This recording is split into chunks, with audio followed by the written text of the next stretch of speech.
దీనికి సంబంధించినటువంటి ఆ పనులు ఆనాడు తాత్కాలికంగా నిలుపుదల చేయడం జరిగింది. ఆ రోజు మేము సజెస్ట్ చేసింది ఏంటంటే పాలమూరు రంగారెడ్డిలోనే ఏదుల బదులు వట్టెం దగ్గర ఆగి ఉన్న నీళ్ళలోంచి ఏదుల రిజర్వాయర్లోంచి ఆఫ్టేక్ డిజైన్లో కూడా కట్టకు ఆల్రెడీ ఆ బండుకు ఆల్రెడీ ఆఫ్టేక్ పెట్టినాం, ఓటీ అంటాం. ఆఫ్టేక్ డిజైన్లో ఉంది. పోతిరెడ్డిపాడు అనే పోతిరెడ్డిపాడు అనే వస్తుంది. ఇప్పుడు పోతిరెడ్డిపల్లి అనేటువంటి ఊరు ఉంటుంది అక్కడ ఒట్టెం దగ్గరలో. అంటే ఈ కట్ట ఇట్లా రౌండ్గా సాసర్ టైప్లో ఉంటుంది రౌండ్గా. ఆ పోతిరెడ్డిపల్లి అనేటువంటి ఊరు దగ్గర ఆ కట్టకు ఓటీ పెట్టుకుంటే కొద్ది దూరం మాత్రమే కెనాల్ తీసుకొని పోతే ఆ పక్కలే దుందుబి వాగు ఉంటుంది. ఆ దుందుబి వాగే డిండి వాగు. దాన్ని దుందుబి అంటారు, డిండి అంటారు, పెద్దవాగు అంటారు. అందులో పడేస్తే ఎంత వాటర్ అయితే డిండికి పోవాలనో అంత వాటర్ దీని నుంచి సులువుగా వెళ్ళిపోతుంది, బై గ్రావిటీ వెళ్ళిపోతుంది. దీన్ని పరిశీలన చేయమని చెప్పినాం. సరే ఇది పరిశీలిద్దామన్నారు, అది పరిశీలనలో ఉంది. ఎందుకంటే ఈ మెయిన్ ప్రాజెక్ట్ మొత్తం మెయిన్ కాండూట్ ఆఫ్ పాలమూరు రంగారెడ్డి ఒకసారి పూర్తయితే ఇది తక్కువ సమయంలో అయితే ఎప్పుడన్నా నిర్ణయం తీసుకోవచ్చు అని చెప్పి అది అట్లా ఆగి ఉంది. దాని ఖర్చు అప్పట్లో మేము వేయించినప్పుడు రఫ్లీ 80 to 100 crores అవుతుంది. ఒట్టెం రిజర్వాయర్ నుంచి గ్రావిటీ ద్వారా తీసుకొని పోయి దాంట్లో పడేస్తే దుందుబి వాగులో పడేస్తే డిండికి పోయేటువంటి నీళ్లకు 80 నుంచి 100 కోట్ల రూపాయలు మాత్రమే ఖర్చు అవుతుంది. ఇప్పుడు ఈ ప్రభుత్వం వచ్చినాక ఏం చేస్తూ ఉంది, ఏదలకెళ్ళి కొత్తగా భూసేకరణ చేసి ఏదల రిజర్వాయర్లోంచి అండర్గ్రౌండ్ టన్నల్ ద్వారా కొంత దూరం తీసుకొని పోయి అక్కడి నుంచి మళ్ళీ ఓపెన్ కెనాలు అక్కడదా మళ్ళీ లిఫ్ట్ చేసి డిండిలో పడేయాలని చూస్తుంది. దీంతో ఎంత ఖర్చు అవుతుంది? 1800 కోట్లు ఖర్చు అవుతుంది. ప్రభుత్వం ఇచ్చిన లెక్కనే 1800 కోట్లు.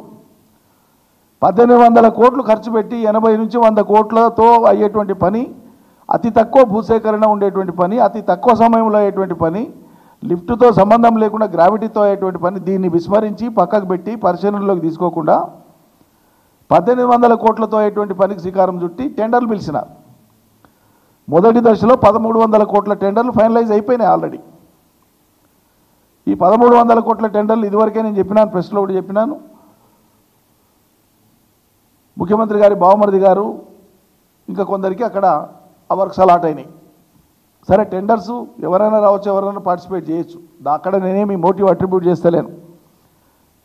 కానీ 80 నుంచి 100 కోట్ల లోపే అయ్యేటువంటి అదే పనికి 1800 కోట్లతోన ప్రజాధనాన్ని ఎందుకు వృధా చేయాలి? దీని మీద ఎందుకు మీరు సాంకేతిక బృందంతో పరిశీలన చేస్తలేరు?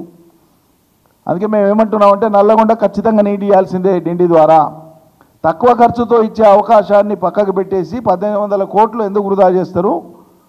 మీరు కావాలంటే ఒక ఎక్స్పర్ట్ కమిటీ వేయండి, తక్షణం ఆ టెండర్లను ఆపండి, ఎక్స్పర్ట్ కమిటీ వేయండి, ఆ తదుపరి నిర్ణయం తీసుకొని ఇవ్వండి, తద్వారా ప్రజాధనం మిగులుతుంది అనేటువంటిది మా డిమాండ్. పాలమూరును అట్లే పెట్టి ఈ చేయాల్సిన మెయిన్, ఇప్పుడు పాలమూరులో నీళ్ళు వస్తేనే కదా నువ్వు పెట్టియాలన్నా, ఈ పని చేయకుండా నీకు దీని మీద ఆతరం ఎందుకు, తొందర ఎందుకు? నీటిపారుదల శాఖ మంత్రి గారు ఎందుకు దీని మీద దృష్టి పెట్టలేదు?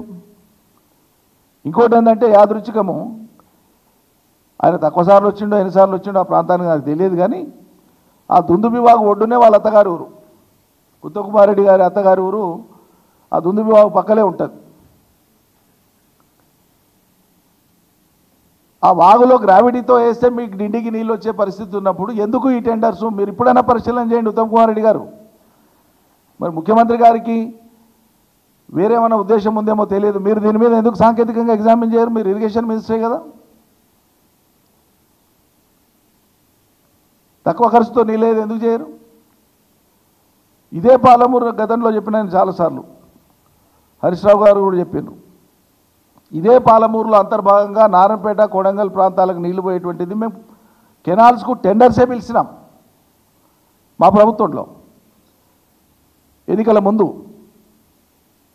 ప్రభుత్వం వచ్చినాక చేపడదామనుకునేటువంటి పనులు ఈ ప్రభుత్వం వచ్చిన తర్వాత పాలమూరు రంగారెడ్డిలో అంతర్భాగమైనటువంటి కొడంగల్, నారాయణపేటకు నీళ్ళు ఇచ్చేటువంటి, ఎక్కువ నీళ్ళు ఇచ్చేటువంటి, తక్కువ ఖర్చుతో ఎక్కువ నీళ్ళు ఇచ్చేటువంటి పాలమూరు రంగారెడ్డి మెయిన్ కెనాల్స్ని పిలిచిన టెండర్లను క్యాన్సిల్ చేశారు రేవంత్ రెడ్డి సర్కార్. పిలిచిన టెండర్లను క్యాన్సిల్ చేసి మేము జూరాలకి వెళ్ళి ఎత్తిపోసుకుంటాం, జూరాలకి వెళ్ళి తెచ్చుకుంటా చాలా వేగంగాని ఆ ప్రాజెక్టును ఆయన వేగరపరుచుకున్నారు. దానివల్ల ఏం ప్రయోజనం నెరవేరుతుంది? నేను ఎందుకు ఈ మాట చెప్తున్న వాళ్ళంటే చాలా ముందు చూపుతో చెప్తాం. మేము ఏం చెప్పినా ఒట్టిగా చెప్పాం, అక్కస్తో చెప్పాం, గుడ్డి వ్యతిరేకతతో చెప్పాం. ఈరోజు కృష్ణా నదీ జలాల పంపిణీ మీద వేసినటువంటి రెండవ ట్రిబ్యునల్, దేనైతే మనం బ్రిజేష్ కుమార్ ట్రిబ్యునల్ అని పిలుస్తామో, 2013 నవంబర్లో కాన్స్టిట్యూట్ అయింది ట్రిబ్యునల్. అది కృష్ణా నదీ జలాల పునఃపంపిణీ కోసం. దాని రిపోర్టు రెడీ అయిపోయింది. ఓన్లీ గజెట్లో పబ్లిష్ చేస్తే అఫీషియలైజ్ అయిపోతుంది. ఈ నదీ జలాల పునఃపంపిణీ ట్రిబ్యునల్, బ్రిజేష్ కుమార్ ట్రిబ్యునల్ యొక్క రిపోర్టు గజెట్లో అఫీషియల్గా నోటిఫై చేయడం కోసము 4 రాష్ట్రాల యొక్క నీటిపారుదల మంత్రులు కావచ్చు, లేకుంటే ఆ ప్రభుత్వాల ప్రతినిధులు కావచ్చు, ఈ 4 రాష్ట్రాల ప్రభుత్వాల నుంచి రేపు 7వ తేదీ నాడు మీటింగ్ తలపెట్టినట్లుగా మీడియాలో వచ్చింది.